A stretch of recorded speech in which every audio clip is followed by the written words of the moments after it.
Hello, in this lesson, I want you to apply the one-to-one property of exponential functions to solve equations.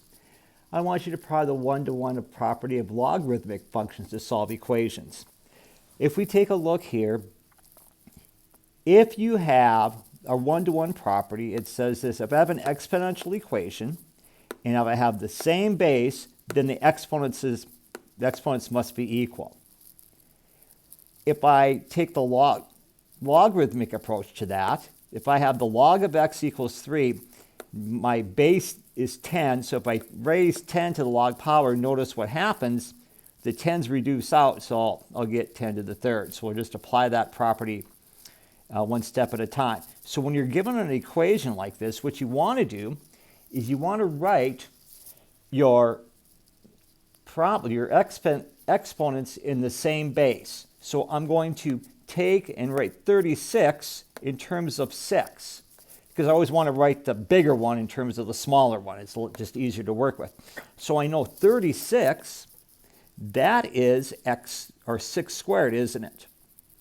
So I'm going to say 6 squared. Well, that was way too thick. I'm going to make my pen thinner. Sorry about that. So 6 squared raised to the x plus 1 power equals 6 to the x plus 6. Notice my bases are the same. Well, since my bases are the same, my exponents are the same. Now remember, the power of a power, we multiply our exponents. So I'm going to say, 2 times x plus 1 equals x plus 6.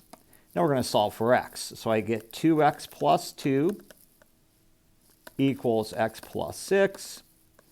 Let's subtract x from both sides. Let's do your algebra skills. We minus x from both sides. Minus 1 minus 2 from both sides 2.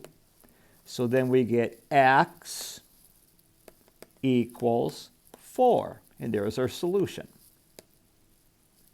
Let's do another one. Let's say we've got 1/2 to the c power equals 64 to the 1/2 power.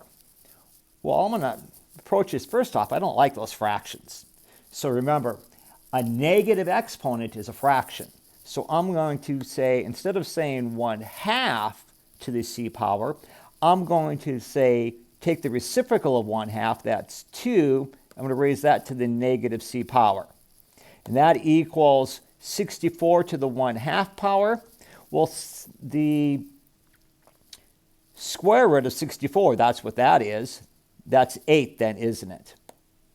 Now I can write 8 as a power of 3, or as a power of 2. So 8 is 2 to the third power. So I have 2 to the negative c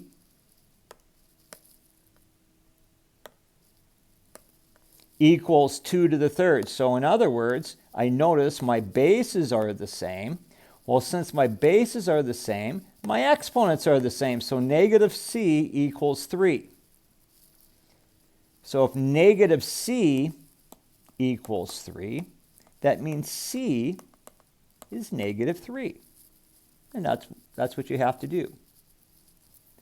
And if I double check that, if I replace c with negative 3, so 1/2 to the negative 3 power, well, that's 8, isn't it? Now take a look at our logarithm. Now we can do this in two different ways. I'm going to show you both ways. You can decide which way you like.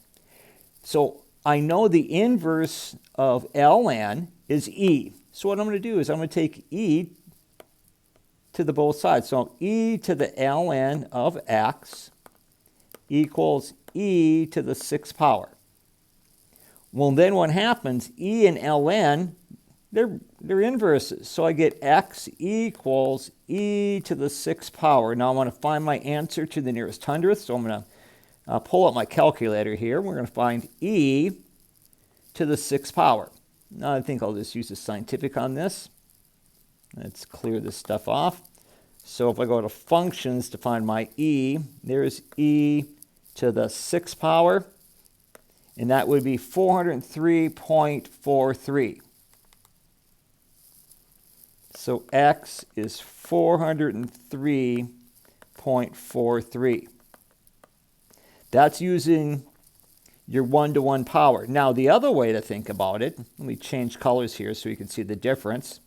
If I have ln of x equals 6, I'm just going to rewrite this in exponential form. My base is e, isn't it?